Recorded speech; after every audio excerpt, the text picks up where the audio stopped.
If your baby keeps throwing their head back and arcing their back, it's not happening for no reason. Babies do not arc like that just because. There's usually something deeper going on, something they're trying to tell us, and the sooner you understand what your baby's body is trying to tell you, the sooner you can help them. A lot of parents first notice this really early. They are holding their baby chest to chest, and instead of the baby wanting to stay connected and relaxed against them, the baby suddenly throws their head back, arcs their back, and pulls away. Sometimes it happens during feeding. Sometimes it happens when the baby's trying to fall asleep. Sometimes it happens when they're crying really hard or they're turning red and looking like they're straining. Some babies are even very floppy, and then out of nowhere, they throw their head back and arc. And it can be a little scary because you better be there to catch them. Other babies don't have the muscle control yet to manage that movement, so their head can slam back into the parent's chest or shoulder. That's usually when parents start realizing this is not just a random little movement. They're told maybe the baby just does not have head control yet. Maybe the baby's uncomfortable in that position. Maybe it's gas. Maybe they're just a strong baby who likes to move. And yes, sometimes babies move in ways that are completely normal, but when a baby keeps arcing over and over, especially when it's hard to settle them, hard to feed them, hard to get them comfortable, that's when I start looking deeper. I start asking more questions. Because babies don't arc their backs for no reason. Their body's trying to tell us something. So it's up to us to figure out what that is. In my experience, back arcing is often a sign that something deeper is stressing the nervous system and the body's trying to respond to it. For some babies, that stress is digestive.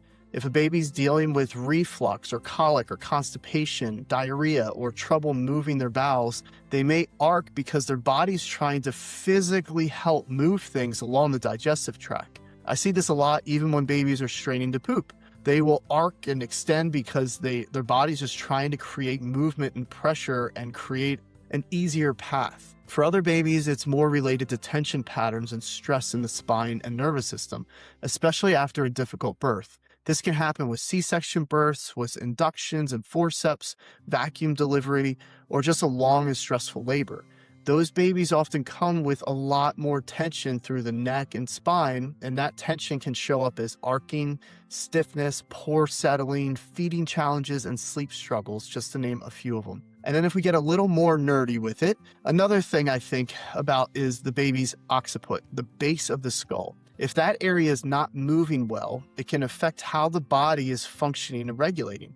The body has rhythms and patterns that help support the brain, the spinal cord, and growth of the central nervous system. When there's a restriction there, babies will often try to move in ways that help their body compensate.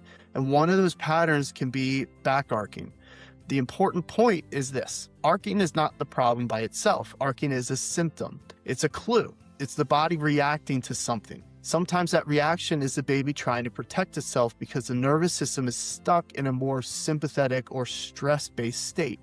Sometimes it's the baby trying to relieve pressure. Sometimes it's the baby trying to stretch and get a deeper breath. Sometimes it's the baby trying to compensate for tension or irritation somewhere in the spine or digestive system. So when should a parent pay closer attention? It's a really good question. If the arcing feels intense, frequent, or hard to control, that matters. If your baby constantly arches in your arms, that matters too. If a baby cannot settle and relax, that matters. If the arcing shows up along with reflux, with poor sleep, constipation, feeding troubles, constant movement, stiffness, floppiness, or just a baby who always seems uncomfortable, those are all signs that I would want to look closer. In our office, when babies present like this, we often see nervous system stress patterns. A lot of times there's a sympathetic dominance, which means the baby's body is acting more like it's in protection mode instead of regulation and growth mode.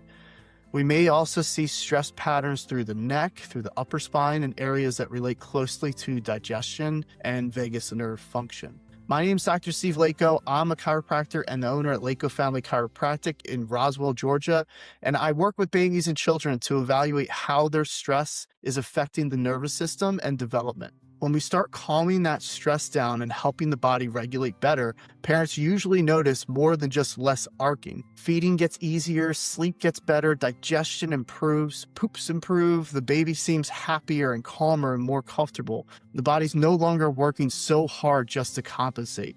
And that's why I think this matters so much. Because if we can figure out why a baby is arcing early, we may be able to help them in a lot more ways than parents realize. It's not just about stopping one movement pattern, it's about understanding what the body has been trying to communicate from the beginning. So if your baby keeps arcing their back, do not just brush it off. Babies don't arc their backs for no reason. We have to figure out what that reason is. If you're dealing with arcing, reflux, feeding issues, sleep struggles, or a baby who just doesn't seem comfortable in their own body, start by exploring the other videos here on my channel. I break down many of the common challenges babies face and what they can mean from a nervous system perspective, from what we see in our office and who we help in our office on a regular basis. And if you want to find out whether your baby's nervous system is under stress, visit our website, schedule a free consultation with me. We'll walk you through what we look for, what we're finding, and whether it makes sense for your baby.